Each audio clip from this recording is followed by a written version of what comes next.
Alright, I'm back. I'm finally going to do another Walking Dead review. In my last video I showed you the Walking Dead paperbacks that I bought, volumes 3 through 11. I was supposed to do these reviews quicker, but I started reading these and I kind of got stuck in them, like I couldn't stop. So I've read volumes 3 through 11 now, and it's going to kind of be hard to go back and do reviews. I'm waiting for volumes 12 and 13 I ordered on, I'm currently bidding on eBay. Trying to get them both together, and right now I'm bidding on a pair, so hopefully I win them and get them soon so I can catch up with the series.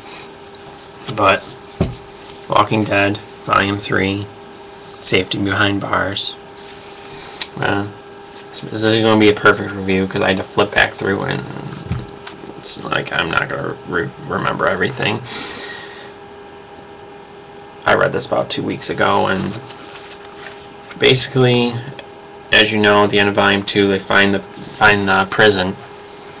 They get into the prison basically as a group. They're trying to clear out areas so they can stay in there. They're killing zombies and like dragging the bodies off and burn them and stuff. And then they find the cafeteria. They're kind of excited, hoping there will be food in there. Obviously, they need food to survive.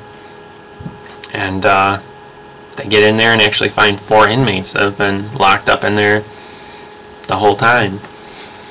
I can't remember all the inmates' names, and I'm not going to look through the book and figure them out, but I know Dexter, he's a big black guy, and then there's Axel, he's this big white dude, biker dude, with long hair, an older guy, and then there's this crackhead black guy that's, I guess, him and Dexter have kind of been like, you know, they're dudes, but there haven't been any women around, so, well.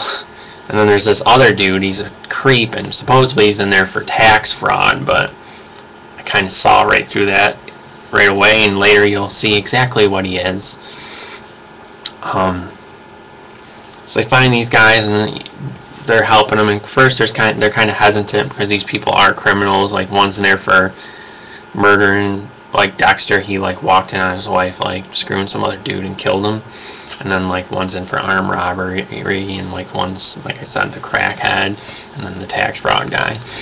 Well, some crazy stuff happens in this one. First off, Tyrese, his daughter, and her boyfriend, I think Chris was his name, they go off one night into area of the prison, and they get down. They make with the love. Basically, after they get done with that, I guess it's a world they no longer wish to live in, so they decide to kill each other, commit suicide. And basically, Chris fires his gun first and kills Tyrese's daughter, and she doesn't get a chance to fire the gun, and Tyrese is there. Tyrese gets there before he can off himself, I guess. And Tyrese gets there and basically, like, mutilates this kid, and like Rick sees it all, and like it's this big thing. Like Chris doesn't want, or Rick doesn't want to tell everybody else what he saw because he doesn't want them to be scared of Tyrese because he knows that they need Tyrese. And another thing that happens, Carol kind of makes this weird advance towards Lori, and kind of wants to be like the third leg in her and Rick's relationship, wants to be like the other wife, which is kind of weird and kind of makes everything awkward for Lori.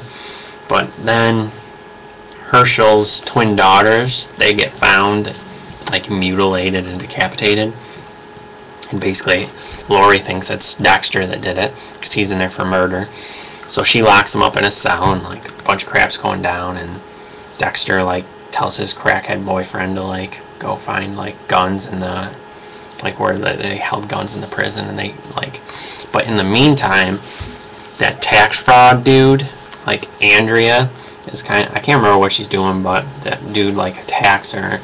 He wasn't in there for tax fraud. Dude's a rapist and like murderer, and basically he cuts Andrea, and like she has like this wicked scar, but she fights him off, and then finally they catch him and they're gonna hang him, but Maggie, Herschel's other daughter, ends up shooting him because I can't remember what the girl's name was, but she was going to let him out, and she was like helping Dexter too. I think it's one of Herschel's other daughters, or I can't remember what her name is, but either way. So she ended up shooting the rapist, and basically, there's another part where Tyrese kind of goes crazy, and he kind of like goes in this room where there's tons of zombies, so everybody thinks Tyrese is dead, but then after when they actually go check on him, he actually killed all the zombies, and it's like just sitting in there like covered in zombie like guts and shit, and like he like destroyed some zombies though. And then finally towards the end, that crackhead dude gets guns, and basically Dexter gets out because they don't think he did it anymore. But then at the very end, Dexter holds a gun up to Rick's head and tells him they want everybody out of the prison. It's their prison and they're staying in there. And that's how the book ends. And it was, it was a really good one, but some of the ones to come are like amazing, so I'm gonna try to keep up on the reviews. So I might actually do another one today, so check it out.